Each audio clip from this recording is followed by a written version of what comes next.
บ่คิดบ่พันว่าสิได้เฮือนแบบนี้ว่าบ่คิดบ่พันว่าสิได้แบบนี้เฮือนว่าสิได้เฮือนซาน เจ้าหาได้โดยอ๋อตอนเมียเมื่ออ่านก็บ่คิดเลยบ่สิได้กลับมาหากันอีกโดย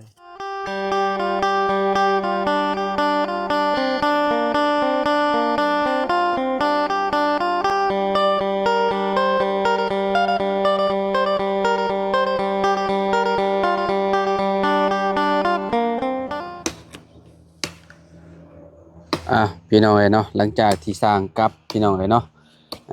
ทางน้องอาเจืองเพิ่นก็ลุยตัดต่อไม้ต่อพี่น้องเอ้ยเนาะบ่ฮู้ว่าเพิ่นสิมากบไม้บ่หรือว่าจังใดมื้อนี้พี่น้องเอ้ยเนาะต้องถามอาเจืองเพิ่นก่อนเนาะว่าสิมาเลาบ่หรือว่าแนวใดเนาะทางอาหารก็จะไปทางใดพี่น้องเอ้ยเนาะพาลูกไปลิ้นแล้วบ่เห็นเงียบไปลิ้นอยู่พุ่นบ่หรือแนวใดไปลิ้นน้ำหมูน้ำคูบ่เนาะโอ้นี่กระโป่งขึ้นมาตลอดเลยพี่น้องต้นกล้วยนี่โอ้มันชุ่มมันหลดขึ้นมาตลอดสร้างเชียงกับทีมงานเพิ่นไปแล้วพี่น้องเนาะไปทางใดเด้เนาะถามมาเจียงก่อนเนาะโอ้ยสบายดีเจ้าสบายดีเจ้าโอ้สิเบิดแลนนี่เนาะอันนี้เด้ซะน้องต้องขุดลงอีกบ่ปะนี่แหละฮะบ่ไหวล่ะไม่ลึกบุญเลิกแห้งเนาะนี่แต่ถมดินเอาบ่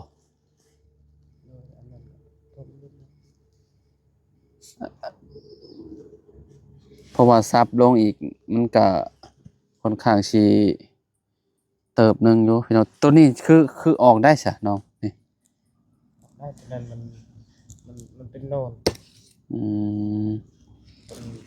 เอสกันเติมมาแล้วบ่มื้อนี้ขอบใจ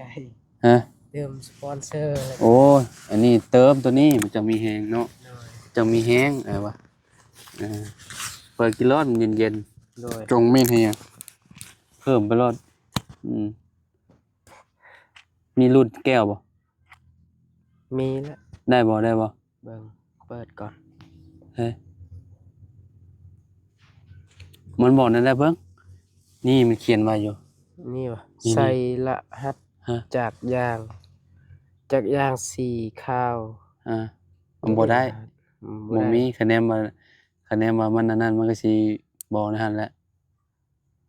เบิ่งเปิดมันต้องเปิดออกมาบ่เลยนั่นมื้อนั้น2แก้วแล้วเปิดเท่าใดเอาไปแลกเอาบ่บ่ปะถือก็คือบ่ไปแลกเอาจักสิไปแลกอยู่ไสเอาในห้างค้าเขาแหละเขาบ่รับบ่จักบ่เคยไปแลกจักเทื่อ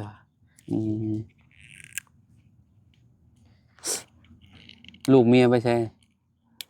ไปเล่นบ่เห็นสร้างเพิ่นเมื่อเลยนะเมื่อให้ปูนนี่มันแข็งก่อนมื้อแรงเราสิมากบไม้เหรอสิบักเช้ามื้อแรงก็จะสิมาใหม่โดยต้องไปเฮ็ดเวียกทางอื่นก่อนนี่เนาะโดยคิดว่าเขาเจ้ามื้อเลยคิดว่ามื้ออื่นบ่เขาเจ้ามาบ่แม่นเนาะบ่แม่นแม่นติเจ้าขูดออกแบบนี้ติแม่นแบบนี้แหละแบบว่า please 1แก้วเด้อันนี้บ่แม่นมันบอกได้น่ะบ่แม่นนี่ขอบใจความรุ่นไตผ่าใหม่ครั้งต่อไปบ่ได้ตอนนี้เนาะบ่มีเนาะมันมี1แก้วฟรี1แก้วเหรอแม่นแต่ตัวนี้บ่ฟรีตัวนี้เนาะบ่ได้เนาะมันมีฮอดรถฮอดหยังพุ่นได้ฮะแม่นเบิ่งดูในพูนปูทูบ่อันอยู่ในโต๊ะอันนั้นพูนนี่แม่นอันเด้เห็นบ่มันมีหยังฮะจะเบิ่งโดยมีหยังรถจักรแล้วก็โทรศัพท์เงินอีกเงินพร้อมบ่โดยแล้วก็มีหยังอีกมี M100 มีรถจักรมีมือถือบ่แม่นมือถือฮะเงินใบจะทองเนาะโดย ตอนนั้น ทองก็บ่แม่น ฮะ แอมร้อย แม่นติเอ็มร้อย โดยอันนี้รถจักรเงินสดดื่มฟรีอันนี้ อืมดื่มเลยดื่มฟรีเลยกินรถอืม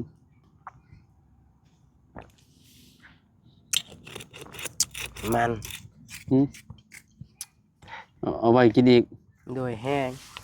แห้งบ่นี่นะ แห้งแหละกินมัน กินแล้วนอนรับบ่เมื่อคืนนี่เจ้ารับบ่ไปกิน รับโดย ฮะ รับ รับอยู่เนาะ โดย อืมเดี๋ยวว่าบ่รับ กิน2-3ขวดพุ่นแล้วจังบ่รับเนาะ โดย เมื่อวานนี่เจ้าก็เจาะฮอดแซ่เมื่อวานนี่ ตัวนี้ป่ะ อืม เบื้องพุ่นเบื้องนั้น อืม ตัวนี้หากระเฮ็ดกินนี่ ฝั่งนั้นให้มันแห้งก่อนเนาะ โดย บ่แรงมันก็แห้งแล้วบ่ยากดอกมื้อเช้านี่ ยกเช้าตอนจักโมงอะเนาะ ประมาณ8 โมงปลาย8 โมงใกล้9 โมงเท่านั้นแหละ 8โมงโอ้ขอบ่ทัน8โมง 8โมง8โมงอาบน้ำอยู่8โมงปลายนะ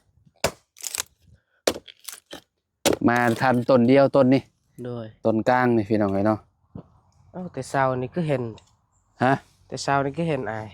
แต่เห็นนี่ข่อยทันต้นเดียวนี่นะตอนยกขึ้นนี่ โดย อืมมาทันแต่ต้นเดียวตอนเฮ็ดพิธียังหาบ่ได้นั่น โดย แต่ว่าเฮ็ดแบบใดในพิธีเนี่ยเนาะ โดย มีแบบ วิธี เว้าแบบใด วิธียัง เอาวิธีอันยกเคลื่อนใหม่นี่แหละว่าแต่ว่ามีไก่มี โดยมีไก่แล้วก็ อ่ะ แล้วก็กล้วยอ้อย แล้วก็ดอกบูน ฮะ ดอกบูน ดอกบูน โดย ใช่ดอกบูนคือหยังดอกบูน อันนี้เด้โมแม่นบอกดอกนี่ยอดมัน ใบคูณ ใบคูณแม่นล่ะ ใบคูณใบย่อที่จริงๆมันต้องมีใบคูณใบย่อเนาะ โดย รู้จักบ่ใบ น่ะ ย่อ ให้คำคูณเพิ่นว่า แม่นให้คำให้คูณ โดยกล้วยหั่น อืม กล้วยหันให้ยืนยาว อืม มันอ้อยหันสูงใหญ่ อืม เต้าหัน อ่า ลำรวยละ น้ำเต้านี่ได้ แม่น แน่นบ่ คันเฮาใส่ อืม ใส่หันมันตั้งห้านหันได้ มีโชคมีชัย โดย อื มีโชคมีชัยแบบตั้งห้านแบบคือเฮาใส่เฮา อ่า ใส่เฮาไป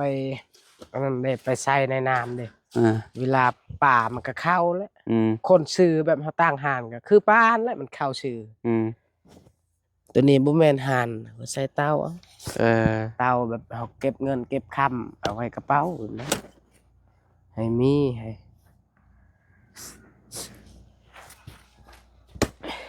ยากแต่ตับ คุณจักเนาะเจ้าก็ได้เนาะ ฮู้ ฮู้อยู่เนาะ โดย อืม พอบอก พอบ่ โดย พอเจ้านี่เราเป็นหมอหยัง บ่ได้เป็นหมอ มันเป็นบ่ โดย แล้วเราเป็นหมอเป่าหมอหยังบ่แม่นเนาะ อันนั้นอายพ่อเขานั้นเป็นหมอเป่า เป่าดีเกี่ยวกับหยัง ฮะ เพราะเป่าดีเกี่ยวกับหยังปัวคนอยู่บ่ แม่นปัวคน อ๋อ บ่ได้เฮ็ดคนบ่เฮ็ดหยังหมอนี่หมอเป่าบ่แม่นหมอฆ่าคนหมอฆ่าคนโอ้ยบ่แม่นอันนี้หมอเป่าคันเจ็บไข้เราเป่าได้ รักษาได้เลย เลยแขนหักแขนหยังได้อยู่ อ๋อจอดได้เนาะ จอดได้ อืม เรายาวก็ได้ยาวแบบยาวจำพี พอเรายังอยู่บ่ของมื้อนี้ เนี่ย อ๋อ มืดบ้านนี่เขายาวตลอด ยาวโศกเด็กน้อย ตลอดเรายาวแต่บ่หลายมือเขายาวหั่น แบบเด็กน้อยเป็นนั่นเป็นนี่นี่สามารถแบบเบิ่งได้บ่ แบบนั้นนะเขาเราเทิงเอิ้นว่า ยาวโศกหั่นน่ะ ยาวโชคแบบว่าโชคแบบใดคือแบบ มันอยากได้โชคอยากได้ชื่อหั่นน่ะคอนของเขาหั่น อ๋อ อยากได้โชคอยากได้ชื่อแล้วก็เฮาก็จับในที่หั่นน่ะ อ่า มันก็ยาวก้อน อ่ะ ยาว อาจสิเป็นแบบว่าคล้ายๆคือแบบเด็กน้อย คนเก่าคนแก่มาเกิดแบบนี้เนาะ โดย บางทีว่าอยากได้ชื่อนี่ชื่อนั่นแบบนี้เนาะ เฮาก็ต้องตั้งให้เพิ่นแบบนี้แม่นบ่น้องให้เข้าใจถูกบ่ เข้าใจถึก อืม มันก็เฮาต้องยาวก่อน ก็ต้องรับเอาแม่นบ่ โดยฮับแล้ว เออ บ่คันเฮาฮับนี่ตัวแบะคันยาวเอิ้นควันสื่อมุ้ง บ่ โดยคันฮับนี่คือว่าถือว่ายาวยาวเวียกใหญ่แล้วตอนนั้น โอ้แบบนั้นเนาะ โดยคันตัวแบะนี่เขากินซีนเขาเอิ้นว่า อืม มีในบ้าน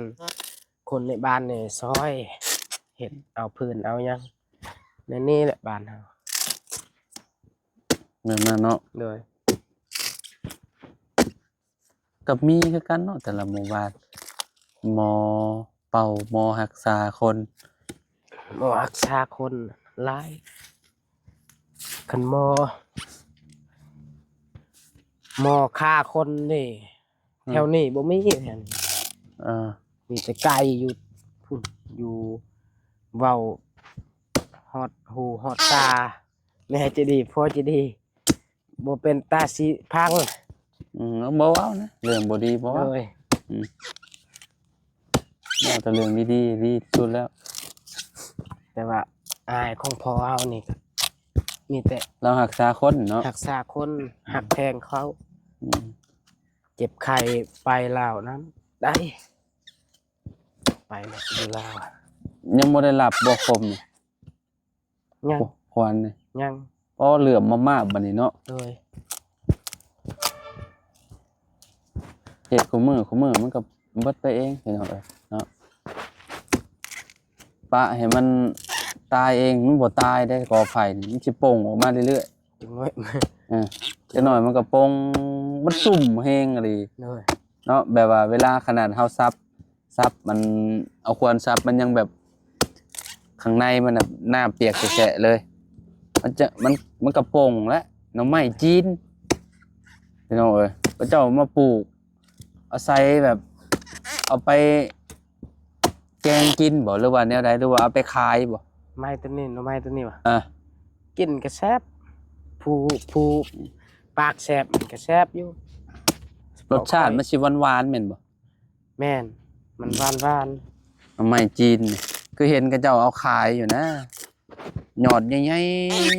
ๆผู้ใหญ่เติบมันอุ้ยซ้ำนี่ ๆจำขานี่แหละ แม่น นี่อยู่พี่น้องเอ้ยก็ปลูกคือสิบ่โดนปานใดดอกปลูกทางนั้นก็ได้ใช่นี่แต่มันอยู่ไกลเฮือนอาเจืองแน่ โดย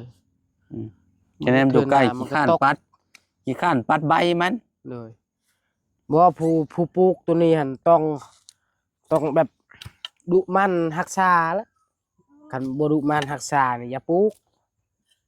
มันหกแห้งเลยยอดใบมัน แม่น เวลามันตก ว่าแล้วก็เจ้าปลูกมันบ่มีเฮือนก็เจ้าก็ปลูกก็เจ้าก็สิรักษาหยังก็เจ้าก็ปาแล้วแหละ นอกจากปลูกไว้ใกล้เฮือนแบบ โดยคันไก่ อันนี้ เฮือน อยู่หันก็ใกล้เฮือนน่ะ โดย เวลาใบมันหล่นนี่บ่ให้เว้าแล้ว โดย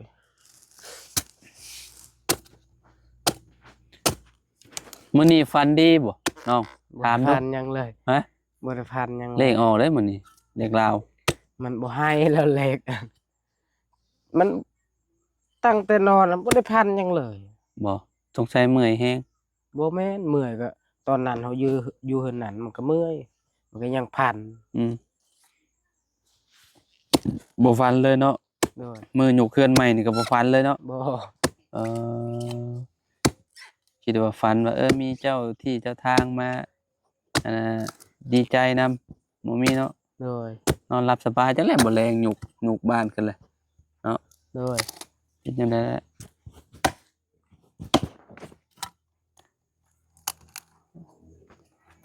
ดึงไปดึงมาบาดมือเลยโอ้ย บ่คิดบ่พันว่าสิได้เฮือนแบบนี้ หึ ว่าบ่คิดบ่พันว่าสิได้แบบนี้เฮือนว่าสิได้เฮือนซาน เจ้าหาได้ โดย โอ้ ตอนเมียเมื่ออันก็บ่คิดเลย บ่สิได้กลับมาหากันอีก โดย บุญเฮายังฮอดกันอยู่ซะเนาะ โดย กับเมียเนาะ เอ้าตอนนั้นเฮาไปบ้านยังน่ะ เบาลาวเคยไปว่าบ้าน บ้านใด บ้านยัง วิทย์โรยเทียมกันครับ อืม บ้านอันนั้นห้วยจัง บ้านหัวจัง แม่น ไปทางใด ไปทางกายสโปนนั่นแหละเฮาเคยไปเบิ่งเฮาเบิ่งตัวเฮา บ้านหัวจัง แม่นทางแว่มันเข้าในเด้บ้านห้วยจังเด้ ก่อนสิฮอดนี่มันเป็นบ้านหยัง ก่อนสิฮอดก็เวทครัวนั่นแหละเวทครัวปั๊มน้ำมันใหญ่บ่อนปั๊มน้ำมันนั่นเลยทางเขา แวะหมองเชโปนบ่เลยนะเด้อก ายสิโปน ขึ้นไป บ่ อี อก นบ้านยังนะ ก็จะไปเบิ่งหยัง ไปเบิ่งอันนั้นเบิ่งบุญ ลายมือ แม่น เบิ่งแบบนี้บ่ โดย เบิ่งลายมือนี่บ่รู้ว่าเบิ่งหยังเบิ่ง เบิ่งบอกเราฮู้เลยบอก โอ้ บอกว่าเฮาสิไปเบิ่งเฮาโตเฮานี่ ไปเบิ่งดวง แม่นไป เจ้าเอ่ย บิ่ง ปากบอกแนวใดอ้าวสมมุติว่าเจ้าไปอ้าว สมมุติว่าเฮาไปเนี่ยเฮาบอกว่า เราอะมาถาม เออ มาเบิ่งหยังล่ะว่า อ่า น้องเอ้ยล่ะว่าเฮาก็บอกว่าเฮามาเบิ่งไม่หยังคือจนคือหยังแบบนี้นะ อืม คือจนคือหยังแท้มันผิดกันเจ็บไข้ตลอดแบบนั้น ตอนจะไปเบิ่งเมียจะไปเบิ่งเมียเจ้าบ่นี่หรือว่าจังได ไปเบิ่งเหมือนเฮาซองแหละ ไปเบิ่งกันเบิ่งเจ้ากับเมียสองคนนี้ โดยตอนนั้นพลักมันให้ตลอด เออ เฮาก็ไปเบิ่งแล้วว่าเฮาบ่ได้เว้าว่าเทื่อหน้าเฮามีบ่เฮือน อืม เทื่อหน้าเฮามีบ่เงินเทื่อหน้าเฮามีบ่คำบ่เว้ามีแต่เว้าว่าไม่ยังลูกเฮาให้ตลอดนางกลาง อืม นอนกลางคืนมันก็ให้อยู่นั่นเบิ่งแต่นั้นเราก็ออกเอาเอง อืมอืม มาจากปากเรา อืม อุ้ยเราบอกอีหลีเด้อลูก แล้วเว้านั่นแหละอ้าว แล้วว่าลูกเจ้านี่พี่ปอบอีหยังก็บ่มีพี่ อ่า อีหยังก็บ่มีแล้วว่าเจ็บนั่นเจ็บนี่ก็บ่มีแต่แล้วว่าอันนั้นแล้วว่าซึอันนั้นพี่ป้าแล้วว่าพี่ป้าเวลาเมียจะไปให้ไปสวนมันก็ติดนำเมียเราเมื่อเมียเราเมื่อแล้วก็อุ้มลูกมันก็ติดในลูกมันแบบควันอ่อนเด้ อ่า ควันละอ่อนแล้วว่ามีแต่เอาไก่2โตแล้วว่าแต่งกันหาเอาแล้วว่าไปครอบเขาแล้วว่า อ่า เฮาก็เฮ็ดแบบนั้น อืม เฮ็ดแบบนั้นมันก็หายอีหลี อืม น้องพลัด บ่ค่อยให้ โดยบ่ค่อยหายปานนั้นมันก็วันนี้เราบอกเฮาบ่ได้เบิ่งว่า อ่า เทื่อหน้าเฮามีบ่เงินแบบนั้นบ่ได้เบิ่งบ่ได้เว้ามันเราออกจากปากเราเองแล้วว่าโอ้ยเจ้านี่เทื่อหน้าเงินค้ำมันลอยเอาเองแล้วว่าเงินเฮือนแล้วเฮาก็งงแหละเฮาคิดว่ามันหยังเจ้าเว้าผู้เดียวคิดแบบนั้นบ่ฮู้ว่ามันสิเป็นแบบนี้บ่ฮู้ว่าสิบุญ บุญมานำลูกแล้วใช่ โดย อ่ะ แล้ว อ๋อหมอเอ่ยป้าออกมาแบบนี้เลยบ่ โดยผู้ที่เฮาไปเบิ่ง ต่อไปว่าอันหมอว่าเจ้าน่ะสิมีเฮือนบ่ บ่แม่นแล้วว่าแบบนี้เทื่อหนาเงินเฮือนซานนี่เรา อืม มันลอยเอาเองแล้วว่า มันลอย โดย อ๋อมาแบบบ่ฮู้โต โดย อ๋อ แล้วว่าเฮาก็งงคือกันเฮาก็งง อืม เฮาก็งง เฮาบ่ได้ถามเรื่องนี้เลย โดยเฮาบ่ได้ถามเรื่องนี้ อืม มันก็ออกจากปากเราเอง โอ้คิวอยู่ซะเนาะ โดย คิวอยู่พี่น้องมีก็คือน้องอาเจืองเพิ่นก็เอ่อเนาะมี นั่นแห บุ ละ ญ ครับ วาสนาแหละกับผู้ใหญ่เพิ่นเนาะอย่างเช่น โดย ผู้ใหญ่เพิ่นซอยมาแหละพี่น้องเอ้ยน้องภารักษ์เนาะแบบเพิ่นก็อีต้นสงสารตั้งแต่น้องห้างพุ่นแหละพี่น้องเอ้ยเนาะจนปัจจุบันนี้พี่น้องจนน้องสังซอมเพิ่นก็ได้เฮือนได้ซ่านผู้ใหญ่เพิ่นก็อีต้นสงสารพี่น้องเอ้ยเนาะจุด โดย กำเนิดก็คือตอนนั่นแหละที่เมียเราเมื่อบ้านเมื่อช่องนั่นแหละพี่น้องแล้วก็ยาวมาเลยแบบนี้เนาะจนนี่แหละได้เฮือนได้หยังงามๆแบบนี้อยู่พี่น้องเนาะก็คือเนาะอันนี้มันความจริงเนาะ โดย เนาะน้องเนาะบ่แม่นความฝันเนาะ โดย เอ่อแต่ฝันแหละได้แต่ฝันนั่นแหละบ่ได้เฮือน โดยฟันแหละแจ้งมาบ่เห็นหยัง บ่เห็น โดย อันนี้ตื่นขึ้นมาก็ยังเห็นคือเก่า โดย เฮือนหลังงามๆอยู่ ก็สิงามมาแหละพี่น้องเฮือนเรานี่เพราะว่ามันเป็นเสาต่อเด้แล้วก็เฮ็ดทรงโมเดิร์นพร้อมเลยอนาคตถ้าว่าน้องอาเจืองเราหาเงินหาคำได้เราอยากต่อเติมอิหยังก็ได้แหละเนาะ โดย อยากก่อตารางก็ได้พี่น้องเอ้ยนะเพราะว่ามันเป็นดินเด้ก็เอาไปพุดหรือว่าเฮ็ดเทือนครัวไปพุดโอ้ทางเมียมาแหละเนาะพารักโดยสบายดีเด้อน้องเด้อเอเนาะพี่น้องน้องหั่งพี่น้องเอ้ยเนาะ โดย อืม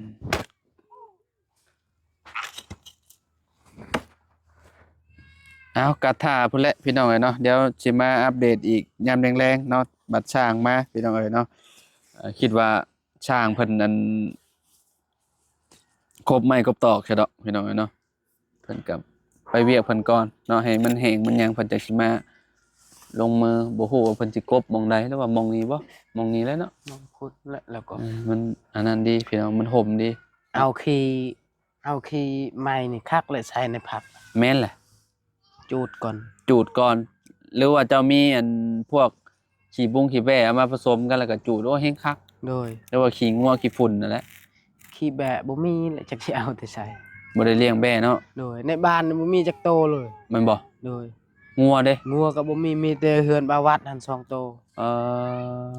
หมูก็แห้งกระแตกอีกหมู หมูให้หมูมีหมูกันแล้วเนาะคิดว่ามีหมูมีหยังก็เจ้าเลี้ยงเอ่อขี้แกบมีบ่ซั่นในหมู่บ้านบ่มีแล้วเนาะ ขี้แกบ แม่น ขี้หยัง ขี้แกบหรือว่าขี้อันเข้าหั้นเด้เวลาเฮาสีออกเด้ หำมันบ่ บ่แม่นหำเอาเปลือกข้าวหั้นเด้เขาเจ้าสีในโรงสีใหญ่มันเป็นแบบขี้เปลือกข้าวนะบ้านเขาสิฮ้องขี้แกบบ่มีบ่ในโรงสีใหญ่อยู่นี่บ่มีแล้วเนาะโรงสีใหญ่เนาะ บ่มี อืมจูดแต่มันก็ได้สิเป็นหยังฝุ่นก็ได้จูดใหม่ๆแล้วก็เอาไปโรยใส่ผักใส่หญ้าโอ้สบายครับพี่น้องเอ้ยเอาไปซะพี่น้องเอ้ยเนาะเดี๋ยวจังมาอีกรอบใหม่พี่น้อง โดย เนาะทางช่างเพิ่นก็บ่อยู่แล้วเนาะยามแรงๆพุ่นแหละประมาณ 4-5 โมงเนาะเจืองเนาะ โดย เดี๋ยวให้น้องเจืองเพิ่นเฮ็ดงานเพิ่นต่อก่อนพี่น้องเอ้ยเนาะเอาสบายดีเด้อน้องเด้อเนาะขอบคุณหลายๆพี่น้องเอ้ยเนาะประมาณนี้แหละเนาะอยู่ดีมีแฮง FC ทุกๆคนเนาะขอบคุณเด้อพี่น้องเด้อเนาะหลายคนเพิ่นก็แสดงความดีใจน้ำน้องอาเจืองเพิ่นยุกชาวบ้านใหม่เนาะพี่น้องเอ้ยเนาะงามๆเลยบาดนี้เนาะสถานที่ก็หม่องหน้าหน้าบ้านก็ถือว่ากว้างขวางอยู่พี่น้องเอ้ยเนาะถือว่าแบบสมบูรณ์เนาะเอาประมาณนี้พบกันใหม่พี่น้องสบายดีเด้อพี่น้องเด้อเนาะ